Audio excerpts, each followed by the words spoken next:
NCB लगातार गिरफ्तारियों पे गिरफ्तारियां कर रही है। जैसे कि आप सभी के सामने बॉलीवुड के कुछ एक्ट्रेस का नाम सामने आ चुका है, जिसमें सारा अली खान, श्रद्धा कपूर, सिमोन खम्बाटा और बॉलीवुड की ए लिस्ट कलाकार दीपिका पादुकोण भी शामिल हैं। जैसे कि आपको पता है कि एनसीबी जो है जया साहा से इंक्वायरी कर रही थी। इसके पहले एनसीबी ने राहिल को पकड़ा था, जो कि राहिल जया साहा के कांटेक्ट में था और जया साहा बॉलीवुड के इन एक्टर्स को ड्रग सप्लाई का काम करती थी। तो ऐसे में ये एक बहुत बड़ी कामयाबी है, क्योंकि एनसीबी बड़ी मछली की तलाश में थी और जया साहा वही बड़ी मछली है जो बता सकती है कि बॉलीवुड में कौन कौन ऐसे एक्टर्स हैं जो कि ड्रग्स के इस मामले में, केस में शामिल हो सकते हैं।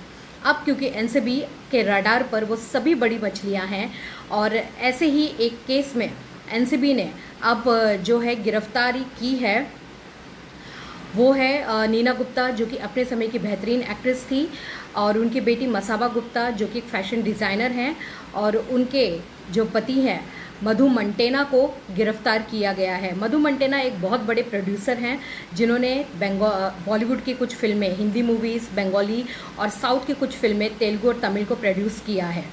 क्योंकि कहा जाता है कि मधु मंटेना के तार ड्रग्स के केस में बॉलीवुड की बहुत तह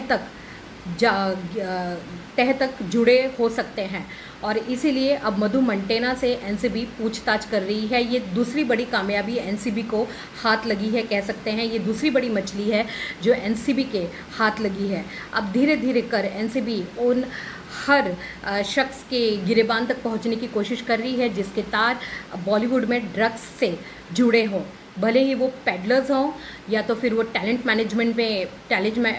मैनेजमेंट का हिस्सा रहने वाली जैसे जया साहा है वैसे लोग हों, या फिर अब एक्ट्रेस और ये प्रोड्यूसर्स, सबको एनसीबी अब सबके गिरेबान तक पहुंचेगी और बॉलीवुड के तह तक जाकर इस ड्रग की जो गंदगी है, जो गटर है, उसको साफ करेगी। जैसे कि आपको पता था, कंगना ने कहा था कि स्वच्छता अभियान की तरह बॉलीवुड के गटर को भी साफ करना ज़रूरी है। तो अब ये जो गटर की सफाई है वो शुरू हो चुकी है। ये फ़िलहाल तो कुछ ही नाम हैं, लेकिन आने वाले समय में और भी कई बड़े बड़े नाम उजागर हो सकते हैं। हालांकि अभी कोड वर्ड्स में ही बात की जा रही है, किसी का नाम नहीं लिया जा रहा है, क्योंकि इन्वेस्टिगेशन अभी चल रही है। लेकिन आने वाले समय में एनसीबी ज़रूर इन नामों का खुलासा करेगी, क्योंकि एनसीबी इस वक्त उनके खिलाफ सबूत इकट्ठा कर रही है और ऐसे में नाम लेना एनसीबी के लिए भी मुनासिब नहीं होगा।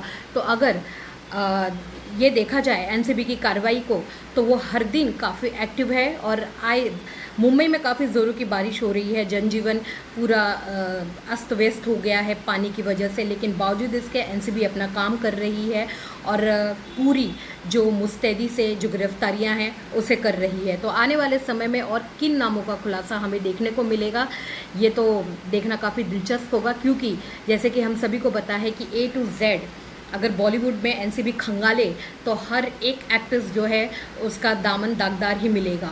और बॉलीवुड के अभी सभी एक्टर्स को सांप सूंघ गया है और सभी अपने अपने बिलों में घुस के बैठे हुए हैं। सभी को ये डर है कि कहीं अगला नंबर या अगला नाम उन्हीं का ना हो।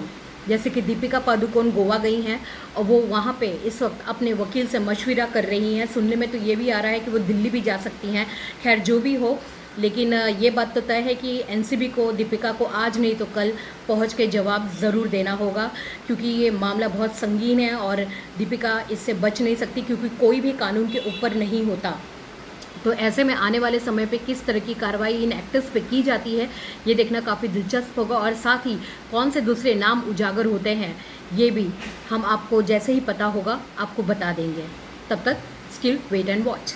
Thank you.